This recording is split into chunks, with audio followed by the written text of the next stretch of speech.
Президенттик шайлоо өнөктүгү кызып турган учурда кылмыштуу топтордун саясатка аралашуу тобокелчилиги кызуу талкууда. Президенттик жарышка аттанган талапкерлер жана бийликтин өзү кылмыштуу топтордун жардамына, кызматына муктажбы? Ири саясий жараянга криминалдык чөйрөнү пайдалануу аракети атаандаштардын саясий маданияттан четтеп, эрежесиз күрөшкө бет алганын көрсөтпөйбү? Кыргызстанда кылмыштуу топтордун саясатка аралашуусунун кесепети кандай болушу мүмкүн? Бүгүн ушул жана башка суроолорго жооп издейбиз. Студиянын бүгүнкү коноктору Улуттук коопсуздук боюнча мамлекеттик комитеттин жетекчисинин мурдагы орунбасары Артур Медетбеков жана коопсуздук боюнча вице-премьер-министр Темир Жумакадыров. Саламатсыздарбы? Жогорку кеңештеги Кыргызстан фракциясынын депутаты Канат Исаевдин аты аталган чуулгандуу видео тасма уюшма кылмыш топтор жана алардын саясатка аралашканы боюнча коомчулукта талкуу талашты жандантты. Ошол окуяга кыскача токтолуп алып, анан талкуубузду баштасак. Уюшкан кылмыштуу топтун өкүлдөрү менен алдын ала сүйлөшүп алып, массалык башаламандыктарды уюштуруп, андан соң бийликти күч менен басып алуу максатында атайын жаш балдарга акча таратып, чогултуп жана аларды даярдап жаткан. Анан ошол эле видеороликти аудио записьта кыргызча айткөн бул бийликти күч менен басып алуу жөнүндө же башаламандык кылуу жөнүндө бир да сөз жок. Эгерде мен жөн эле мисалы бирөөгө момундай деп айтты деп койсом, ал киши может айтпагандыр. Мен өзүмдүн кызыкчылыгымды көздөп туура эмес айтып аткандыр. Ошон үчүн айтып атам да бир жолу. Сот тергөө жаңы эле башталды. Тештирет, объективдүү, ар тараптан анан бир жыйынтыкка келет.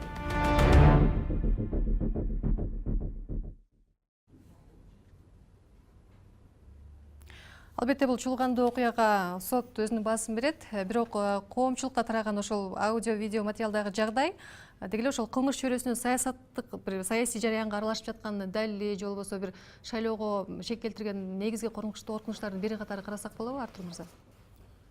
Саламатсыздарбы? Албетте бул окуя бүгүнкү күндөгү биздин саясаттагы болгон опурталдуу окуя болуп кетти. Себебинде Канат Исаев Кыргызстан партиясынын лидери болуп эсептелет.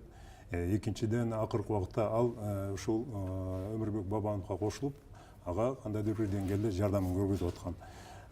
Үчүнчүдөн, акыркы убакта ал ошо Токмоктогу библиотека боюнча иш козголуп, ошол боюнча суралып да жүргөн. Акыркы убактагы ага болгон кысымдар күчөгөн, өзү да айтып жүргөн. Эң таң калыштуусу бул жерден эмнегедир кандайдыр бир күтүлбөгөн окуялардын негизинде же бир маселелердин негизинде ушул видеонун чыгып, анан жанагы ушул видеого байланыш дагы бир эки криминалдык чөйрөдөгү адамдардын сүйлөшүүсү мени абдан таң калтырат. Себеби криминалдык чөйрөдө криминалдык топтун мындайча айтканда бакыйган мүчөлөрүнүн мындай башчылары эч убакта мындай жөнөкөй абдан маданияттуу сөз менен эч убакта телефон аркылуу сүйлөшпөйт. Эч убакта. Жасалма дейсизби? Бунун баары жасалма. Мен ачыгын эле айтайын. Себеп дегенде алар эки сөзүнүн бирөө жанагы орусча айтканда понятие, түшүнүк менен сүйлөшөт. Бири-бирине болгон мамилеси ар кандай түшүнүктөрдүн жана кээ бир учурда жанагы уят сөздөр менен да сүйлөшөт. Анда мунду кимдер сүйлөштү? Бул жерден экөө баягы абдан маданияттуу сүйлөшүп, бири-бирине суроо жооп бергени таң калыштуу болот. Биринчиден, экинчиден, аларды экөө тең түрмөдө турса, кандай жол менен телефон келип калганы да белгисиз, кандайча. Ошон үчүн бул бир жагы. Экинчи жагынан Исаевдин жанагы алып аткан жериндеги сүйлөшүү, жанагы акча алып аткан жигит эмнегедир өзү провокация кылып, ошондон алып атканы жана ошол өзүндө камера болгону бул специалист адистерге ачык маалым болуп турат. Ошон үчүн бул жерден териштирүү иштеринин негизинде көп деген суроолорго жооп болуш керек, эгер акыйкаттык менен, адилеттик менен өтсө. Темир мырза, ошол Канат Исаевга байланыштуу чуулгандуу аудио-видео тасмалар соц тармактарга жайылгандан кийин эле удаа эле коомдук телеканалдар аркылуу толугу менен тынымсыз берилди эфирден. Анан сот чечими чыга электе эле ошол мамлекет каржыланган канал тараткан бул маалыматты сиз кандай кабыл алдыңыз? Анан күнөөсүздүк презумпциясы деген түшүнүк дагы бар да, бул эске алынбай калдыбы бул жолу? Эми эгерде биз ошол массалык маалымат каражаттарында таралган маалыматты ошол эле мамлекеттик деп атабыз, бирок коомдук телеканалдан тараган маалыматты карасак, ал жерде бүгүнкү күнү ушул болгон видео тасмаларды көрсөтүп, жана ошол жерде фактыны гана, ошо видеодо болгон факты жөнүндө сөз болгон.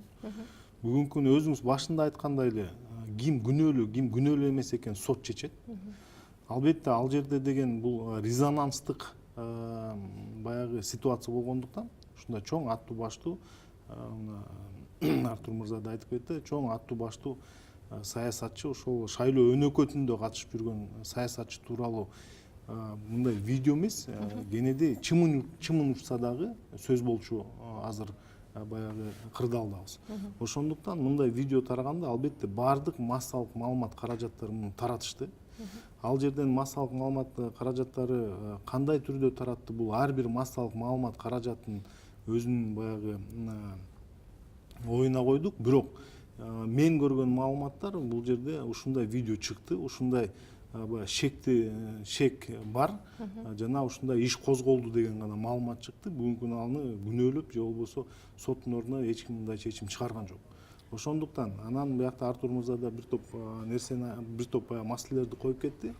Бүгүнкү күнү бул эми баягы тергөө сыры бар, тергөө купуясы бар. Ошонун негизинде бир топ нерселер бүгүнкү күндө баягы ачык айта албайбыз. Бирок тергөө бүткөндө, ушул сотко келгенде баардыгы ошол жерден мен ойлойм ачык айкын болот деп. Коомчулукка ушундай өңүттө жарыялоого эмне муктаждык болду да? Бул атайын максаттуу чабуул эмеспи? Атаандаштарды алсыратуу. Коомчулукка ким жарыяласа, мен ойлойм ошолордон мындай айтылган мындай суралыш керек депчи. Ал жерде болгон топтолгон материалдардын негизинде башкы прокуратура гана жарыялады, ушундай иш козголду деп. Жана бул иш болсо тийиштүү органдарга бул учурда ушул УКМКга өткөрүлүп берилди деди. Ошо ал жерде болсо УКМК ошо тергөө иштеринин негизинде андан аркы иштерди алып барды.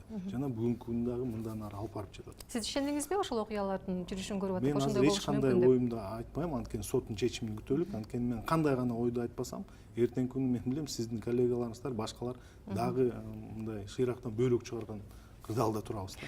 Ачык эле айтайын. Артур мырза, саясатчылар ошол кылмыштуу топторго муктаж, башынан эле ушундай болуп келген, муну жоюуга азыркы бийликтин дагы кудурети жетпейт деген пикирлер, сындар айтылып келет. Анан суроодо да чын эле муктажбы? Анан эгерде муктаж болсо, анын себеби эмнеде? Биринчиден мен бир нерсени эскертип коеюн. 2007-жылы биздин Кыргызстанда ушундай опурталдуу окуя болуп кеткен. Ошондо азыркы бийликте жүргөн убактылуу өкмөттүн мүчөлөрү, ошол убактагы оппозициялар боз үйдө сүйлөшүп отурганда кимдир бирөөлөр жазып алып туруп, анан жогорку кеңешке алып келип берген. Ал жерде көптөгөн адамдардын ушул биз элге чыгышыбыз керек, элди алып келишибиз керек, буларга мындай жөнөкөй бийликти ала албайбыз деп ушундай опурталдуу маселелер көтөрүп келген.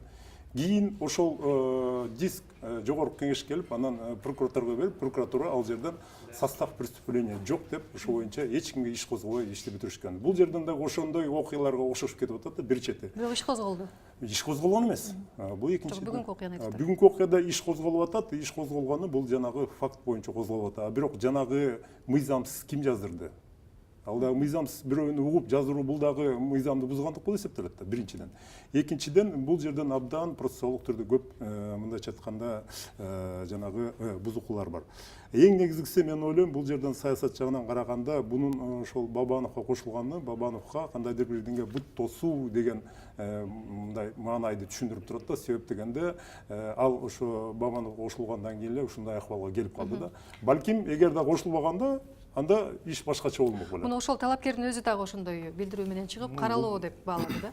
Бул жерден биринчиден ушул бүгүнкү күнү мен жоопкерчиликтүү айта алам. Мындан мурунку иштеп жүргөн жумушумда да биз бир принципти кармаочубуз. Бүгүнкү күнү ушул укук коргоо органдарын саясий оюнга аралаштырбай, саясатка кийлигиштирбей өз функцияларын аткарсын деп. Мунун бирден бир көрсөткүчү мына ушул канчадаган чоң иштер козголуп жатат. Эгерде ошол жерде далил жок болсо, ошол мыйзам чегинде баягы табылган далилдер жок болсо, анда биз мындай иштерге жол бербейбиз. Ошондуктан мен азыр көп нерсени айта албайм. Бул тергөөнүн жыйынтыгы менен дагы белгилүү болот, соттун жыйынтыгы менен дагы белгилүү болот. Бүгүнкү күнү ушул баардык алып барылып жаткан процессуалдык жактан дагы баардыгы тең тийиштүү деңгээлде иштелип чыгып туруп, ошонун негизинде иш жүрүп атат. Далил деп атпайсызбы? Ошол аудио, видео материалдар негизги далил болуп эсептелеби? Аны тергөөгө коелук. Тергөө дагы жүргүзүп, андан сырткары да башка дагы азыр далилдерди табыш керек. Тергөө мына көчө күнү дагы бир аз маалымат кетти. Ошол жерден түздөн түз отуруп жанагы очная ставка деп коет. Ал жерден дагы бир топ нерселер чыкты деп көчөнү УКМК өзү маалымат берип атат. Ошондуктан бул жерден мындай мен бир чакырып кетет элем да, бул нерсени, бул окуяны көп саясатка аралаштырбасак, саясатташтырбасак керек.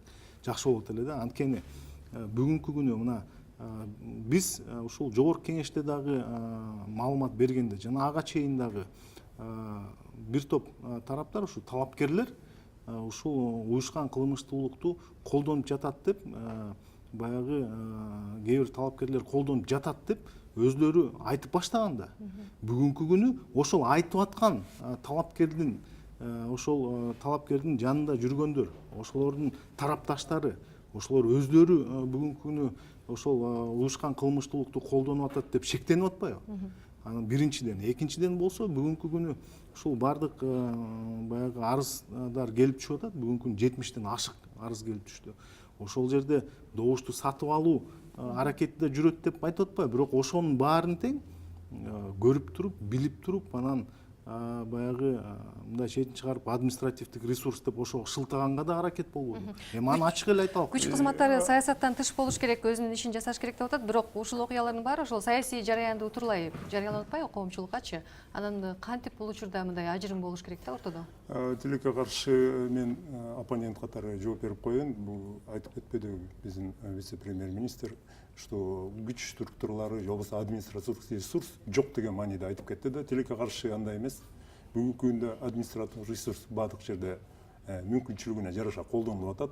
Жөнөкөй эле мен мисал келтирип кетейин. Мисалы үчүн мына Онатыр деген шаардын ичинде Кичи районунда болуп кетти, жакында эле Бабановдун жолугушусу. Ошол жерде мындайча айтканда каралар же болбосо мына кылмышка, уюшулган кылмыштыкка тийиштүү адамдар ошол жерге келаткан адамдарды жолунан тосуп алып, кайра урушуп, коркутуп кетирген убактар көп болду. Бул талапкердин маалыматы болду бирок. Бул талапкердин талапкердин мен өзүм ошол жерде көрдүм өз көзүм менен. Биринчиден. Экинчиден ошол жерде ошол ПОМдун начальниги Ильяс деген милиционер, ошол ПОМдун начальниги, ошол жерге жанагы кичинекей чакан аянтчага өткөзө турган мындайча айтканда сценаны курдуртканга жардам бербей, мен биягын карайм, тиягын карайм деп автобус жана бусиктердин баарын жийип коюшуптур. Анан айла жоктон эптеп чыгарышып туруп сценасын койду. Бул жөнөкөй эле мисал. Мисал үчүн дагы жөнөкөй эле мисал. Башка талапкерлер эгерде кандайдыр бир жыйын өткөзүп атса, ал жерде укук коргоо органдарынын кызматкерлери топтоо менен келип, ал жерде жана коопсуздук мамилесин карап сакташат. Ал эми башка мындай оппозиционный талапкер турса, бирөө да басып келбейт, алыста карап турушат. Мындай бирдей мамиле болбой жатат. Мен буга сиз кошулсаңыз өзүңүз билиңиз, кошулбасаңыз сиздин оюңуз. Мен буга Артур мырза, эми бул жерден мындай бул маселени башка жагынан да карасак. Ошол 2009-жылдагы шайлоону эстеп көрөлүк. Башка шайлоону эстеп көрөлүк. Ошол жерде оппозициялык маанайдагы талапкерлерге Кыргызстан боюнча ошол эле рекламный щиттердин 30-ун берип коюп калганына бердирбей койгонго эмне айтасыз? Ошол эле учурда оппозициялык маанайдагы кандидаттарга ушул чогулуш өткөрүүчү жайларды бербей, бардык стадиондорду жаап, андан сырткары дагы массалык маалымат каражаттарында ошол оппозициялык маанайдагы бир кандидат прайм таймда чыктыбы? Бүгүнкү күнү эми карап туруңуз, мен сизди унчукпай уктум. Бүгүнкү күнү азыр талапкерлердин өз баягы мүмкүнчүлүгүнө жараша бардыгы эркин өтүп атпайбы? Кимдин кандай гана мүмкүнчүлүгү болсо, ошол массалык маалыматтар каражаттарына кандай реклама берсе, кандай үгүт иштерин жүргүзөм десе, баары жүрүп атпайбы? Эл менен жолукканда эч кандай мындай чектөө жок. Ал жерде бардык каалаган баягы жеринде, каалаган стадиондо бардык жерде өткөрүлүп атпайбы? Анан бул жерде мындай да, мен ойлойм, бул жерде административдик ресурс колдонуп атат деген бул түп тарыгынан туура эмес. Бирок ошол эле учурда мына административдик ресурс колдонду деп ошол жерде арыз болуп далилденген учурларда мамлекет тарабынан тийиштүү иш-чаралар колдонуп атат. Качан эле ошондой мына ушул баягы бир азыр мен фамилиясын айтпай эле коеюн, мына мугалимге иш козгодук. юридикалык академиянын мугалими, сиз жакшы билесиз эмне үчүн иш козголгон, кайсы кандидат үчүн сөз болуп аткан. Тарыхта мындай Темир мырза, биз өткөндө буну талкуулаганбыз. Анан бул жерде деген ошондуктан мындай административдик ресурс деген мындай түп тамырынан бери мындай колдонуп атат дегенге мен каршымын. Мен жөнөкөй эле сизге жооп берейин. Жок, туура. Анан бүгүнкү күндө 2009 эмес 2017 жыл. Ал өткөндү эстегенде ошондой кайталанбасын деп мен айтып атам. Биринчиден мен оюм аягына чыгып коеюн. Анан бул жерден деген эгерде мен дагы бир жолу айтып кетейин. Артур мырза, сиз мисалдарды келтирип атасыз. Ошолор боюнча бизге бергиле, арыз жазып бергиле. Биз ар бир арызды түп табына чейин териштирип атабыз.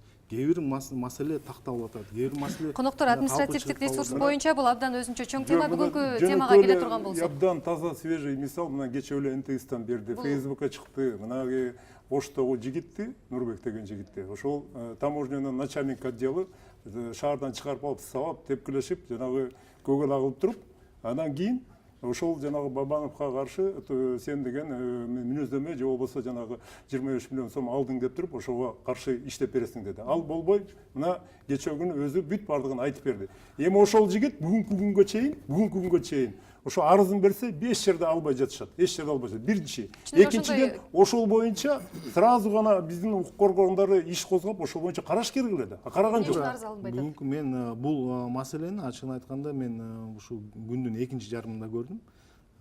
Жанагы видеосун. Мен тараптан тийиштүү тапшырмалар кетти. Бул видеону аягына чейин териштирип туруп, тийиштүү ушул укуктук баа берилиш керек деп. Мен ушул жоопкерчиликтүү айтып кетейин. Бул маселе көңүлдүн сыртында калбайт.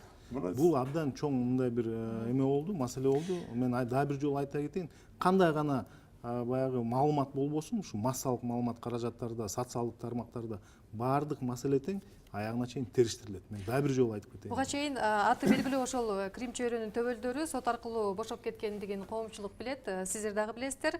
Анан эми укук коргоо органдары кайра ошол апелляцияга арыз берип жатканы айтылууда. Ошол сот чечимдери менен макул эмес деп сиз буга чейин ошол бизге берген интервьюңузда белгилеп өтпөдүңүзбү?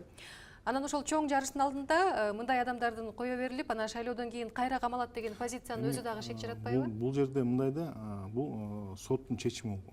Ошондуктан мен мындай соттун чечимин кандайдыр бир сын пикир айтып, оюмду айтканга укугум жок, биринчиден. Экинчиден, баягы элге маалымат бергенде да туура маалымат берсек, бул соттун гана чечими болгон. Аларды кой бербей, боштондукка эч ким кой берген жок. Ошол эле учурда биздин укук коргоо органдары тийиштүү апелляциясын берип, бүгүнкү күнү ал боюнча иш жүрүп жатат. Эми ар бир нерсенин өзүнүн тартиби бар экен да. Ошол тартип менен жылып жатат. Анан мен эми дагы бир жолу айтайын, ушул сот системасында кабыл алынган чечимдерге мен баа бере албайм. Бирок мен ушул шайлоо өнөкөтүнүн алдында атайын кой берилди дегенге мен макул эмесмин. Мен айтар элем мындай да, тилекке каршы биз мына вице-премьер мырза айтып кетпеди, административдик ресурска кошулбайм деп. Эми бул кишинин өзүнүн пикири, бирок тилекке каршы жөнөкөй эле мисал айтайын. Өткөндөгү өзүнүн коллегасы, экинчи вице-премьери министрдин айткан сөзү үгүттөгөнү өзүнүн мойнуна алды. Ал боюнча эч кандай иш чара колдонулгон жок. Мыйзам боюнча ал башкача болуш керек болчу. Мисал үчүн да. Мен мисалы кандай чаралар көрүлүш керек? Ал боюнча мыйзамда жазылып турат. Уголовный ответственность несет деп. Кылмыш жоопкерчиликке тартат деген биринчиден. Эми ошону мисал келтирсем да, экинчиден бүгүнкү күндө жанагы уюштурулган кылмыштуулуктун кээ бир лидерлерин чыгарып жиберди, же болбосо ошондой деген сөздөр болуп атпайбы? Ал анык эле эмне үчүн шайлоодун астына чыгат? Шайлоодон кийин сот чечим чыгарса болбойбу? Мисал үчүнчү, азыркы обстановкага карап. Анан эң негизгиси, мырза, бул соттун гана чечими деп атпайбы? Да, соттун чечими, эми биз билебиз, соттор бизде кээде кандай иштеп койорун. Ошон үчүн мен айтар элем, биз Кыргызстан тарыхында 2 жолу революция дейбизби, төңкөрүш болду. Анын бардыгы ошо шайлоодун шайтан иштеринен пайда болгон. Ошондой шайтан иштер болбош үчүн биз баарыбыз оппозициядагы, мамлекеттеги өкмөт башчылары да баарыбыз бир тарапта болуп, ошол ар кандай бир туура эмес иштер, башаламандык чыпкасына баарыбыз иштерибизди бир алып барсак, анда баарына тең карашыбыз керек. Тең карап, теңдей позиция түзүп, анда иш алдыга жылат. Себеп дегенде, эгерде ошондой кылбасак, бири-бирибизге бирибиз мындай катуу, мындайча айтканда, карамашылыкты жаратсак, бул эл дагы карап турат, бул абдан жаман иштерге алып кетиши мүмкүн. Эгерде бүгүнкү окуяларга келе турган болсок, мисалы эл башкарам деген киши ошол криминалдык чөйрөнүн бир жөлөп таянуусуна бир көз каранды болуп келиши мүмкүнбү? Анын кесепети кандай болушу мүмкүн? Мен сизге ачыгын эле айтайын, мына мен 30 жылга жакын ушу укук коргоогунда улуттук коопсуздук кызматында иштегем. Биринчи президенттин убагында дагы, экинчи президенттин убагында дагы, Бакиевдин убагында дагы криминалдык топтор шайлоо иштерине кандайдыр бир деңгээлде өздөрүнүн таасирин тийгизген. Айырмасы кандай? Азыркы учур менен Азыркы учурда дагы ошондой таасирин тийгизип атат. Окшошпу? Окшошуп кетип атат. Бирок мындайча айтканда систематически эмес, баардык жерде эмес, айкын кээ бир жерлерде. Өзгөчө мына акыркы убакта биздин түштүк жергесинде ошондой окуялар Бул болуп жерден бияктан менин коллегам жөнүндө сөз болуп калды. Туура. Мен дагы бир жолу ушул далилдеп берейин да, ушул административдик ресурс кайсы жерде кандай гана колдонулбасын, тийиштүү иш-чаралар колдонулат деп. Ушул баягы өткөндө эле айткам, бул сөз чыккандан кийин эртеси күнү эле тийиштүү чечимин премьер-министр чыгарган. Ошондуктан бул ишти мага жүктөгөн. Андан сырткары тийиштүү деңгээлде арыз келип түшкөн борбордук шайлоо комиссиясына. Ал жерде карап чыгып чечим кабыл алынган. Ушул өкмөт тарабынан көрүлгөн баягы жаза чарасы жетишсиз, муну да күчтөнүш керек деп. Ошон борбордук шайлоо комиссиясына ал кагаз келип өкмөткө түшкөн. Мен калп айтпасам, ушу көчө күнү же бүгүнкү премьер-министр катуу сөгүш жарыялап, бул жерде мыйзам чегинде өзүнүн баягы нугу менен кетип баратат. Анан бул жерде мына Артур мырза өзүңүз дагы айтып атасыз, мындай ушул мурунку президенттердин учурунда, мурунку шайлоонун учурунда чынында эле криминалдык төбөлдөрдүн баягы аралашуусу жана таасир этүүсү абдан чоң болчу. Азыркы шайлоодо, мына акыркы шайлоолордо, ушул парламенттик шайлоодо, жергиликтүү шайлоодо референдум өткөрдүк. Буюрса мына президенттик шайлоону өткөрсөк, ушул жаңы система менен бир циклды бүтүрөбүз да. Бул жерде ушул криминалдык элементтерди биздин мындай жоопкерсиздиги жогору, жоопкерчилиги жок саясатчылар колдонуп атпайбы? Эмне үчүн аны ачык айтпайсыңар? Ошол эле учурда административдик ресурс колдонуп атат деп кыйкырган саясатчыларыбыз өзлөрү добуш сатып алып жүрбөйбү? Аны эмне үчүн айтпайсыңар? Бул жерде дагы бир нерсени айта кетейин. Административдик ресурс боюнча мен дагы бир жолу так айталам. Кандай гана административдик ресурсту колдонбосо, биз тиешелүү иш-чараларды колдонобуз. А эмне үчүн баягы добуш сатып алуу? Бул ушул добуш сатып алуу маселеси, бул ушул баягы шайлоонун кендирин кесип койгон нерсе ушунда жатат.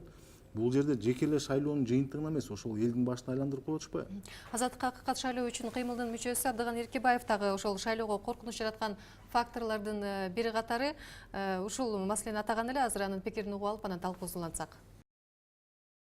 Азыр өтө курч коюлуп аткан кийинки күндөрү бир жагдай мурда да анча болуп келген. Жанагы кара күчтөр, кылмыш дүйнөсү дагы аралашып, бул акырындап отуруп азыр ачыкка чыкты. Мына айталык иш козголуп атат азыр кээ бир жерлерде. Ага жетпесе да болсо коомдук анан мамлекеттик деңгээлде талкууланып атат. Таасир этиши ыктымал деген кооптонуп күч болуп атат. Мен аны дагы сөзсүз көңүлгө алам. Ошондон дагы колдон келишинче алыс болсок, ошого каршы турсак, бул түздөн мамлекеттин милдети. Сиз айтып атпайсызбы, биздин мамлекет тарабынан каршы туруунун бир жолдору каралган депчи? Мисалы, кандай механизмдер азыр каралды? Мисалы, азыркы эле бир мири саясий жараяндын астында ошолордун бир иш-аракеттерин алдын алуу аракеттери кайсылар деп айтсаңыз болот?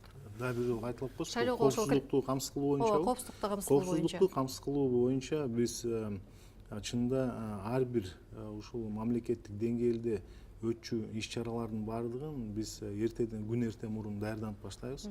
Ушул тийиштүү укук коргоо органдары менен өзүбүздүн планды түзүп, ошол жерде баягы кандай иш-чаралар болот, ошонун маанисине жараша биз дайыма күн мурун даярданып келебиз. Ушул шайлоо өнөкөтүнө биз жарым жыл мурунтан эле даярданып баштаганбыз. Ошол планышты иштеп чыгып, бири-бири менен болгон карым-катнаш, орусча айтканда взаимодействие правоохранительных органов дейбиз. Ошол жерде алдын ала кандай коркунучтар, кандай тобокелчилик болушу мүмкүн деп ал жагын дагы иштеп чыгабыз. Ошого жараша бүгүнкү күнү укук коргоо органдары, башка ушул коопсуздукту камсыз кылуучу органдардын баары тең тийиштүү тапшырмаларын алган, тийиштүү иштер жүрүп жатат. Бул жерде айтып өтсөк абдан көп маселе бар. Анткени ушул шайлоо өнөкөтүнүн азыркы этаптагысын коопсуздугун камсыз кылуу, андан сырткары ушул шайлоо участкаларында коопсуздугун камсыз кылуу. Анткени мына да бир жолу айтып кетейин, ошол 2015 жылдан бери жаңы технологияларды колдонгондон баштап биз көп шаймандарды колдонобуз. Анын коопсуздугу, андан сырткары кийинки этабы болуп ошол шайлоо күнүнүн коопсуздугу, ошол жерден биздин ар бир жараныбыздын, ар бир шайлоочубуздун коопсуздугун ойлоп, ошол жерде биздин ар бир жараныбыз ушул өзүнүн конституциялык укугун баягы ишке ашырганда эч кандай тоскоолдук болбош керек деп. Кечиресиздер, убакыт абдан чектелүү, мүмкүн болушунча кыска жооп берсеңиздер. Акыркы жанагы видео тасмада азыр эле Артур мырза белгилеп кетпедиби, ал жерде сүйлөшүп аткан адамдардын бирөө кайра ошол атайын бир суроолорду берип, мындай кимиси ал жерден криминалдык адам, кимиси атайын кызматтын адамы белгисиз болуп калды деп айрым талдоочулар айтып атышат да. Анан бул жерде ошол криминалдык чөйрөгө каршы күрөш жүрүп атабы же аларды мындай бийлик пайдаланып атабы? Эмне болуп атат? Эми бул жерден бийлик кандайча кайсы түзүмдөрү пайдаланып эмненин атабы? негизинен криминалдык элементтерди бийлик пайдаланат деп сөз чыгып атат, мен түшүнбөй турам. Мен талдоочулардын айтканына таянып атам да, мисалы аларга белгисиз болуп атат дейт да. Талдоочулар эми алар баягы көргөн видеонун негизинде баягы сөз кылышат. Бирок эми мен ойлойм, бул жерде тергөөчүлөр өзлөрүнүн сөзүн айтыш керек. Ошол жерде сот өзүнүн сөзүн айтыш керек. Бирок дагы бир жолу кайталап кетейин. Ушул криминалдык колдонуп атат, бийлик криминалдык колдонуп атат деп айтып чыккан саясатчылардын өздөрү колдонуп атканы анык болуп калбадыбы? Ошондуктан бул жерден дагы мен ушу чакыра кетет элем биздин ушул жарандарыбызга ушул ситуацияга мындай түшүнүү менен мындай бир аз мамиле кылсак депчи. Биринчиден Темир мырза, сөзүңүзгө ыраазы. Сиз азыр ошо айтып чыккан адамдар колдонуп атат деп мындайча айтканда чечим чыгарып койдуңуз. Экинчиден андай колдонулганын только өзүңүз айтып кеттиңиз. Сот же тергөөчү ишинде билинет, туурабы? Азырынча эрте айтыш, туурабы? Биринчиден шектелип атат, туурабы? Анын үчүн элдер туура эмес түшүнүп калышы мүмкүн. Вице-премьер ушинтип айтканда ушундай экен деп. Дагы бир маселе Дагы ошол. мен айтып кетерим, бул жерден абдан мындай сөздөр болуп кетти. Мен айтарым, бүгүнкү күндө ар бир участковый избирательный комиссиялар бар да. Ошол участковый избирательный комиссияларга өздөрүнүн мынабу административдүү адамдар, мындай куратор болгон учурларда көп кездешет. Акыркы убакта ошол боюнча бизге айтып, мисалы үчүн мага кайрылган адамдар да көп болуп атат. Мисалы үчүн мен түштүктө атайын барып баарын көрүп келдим, баардык жерлерден.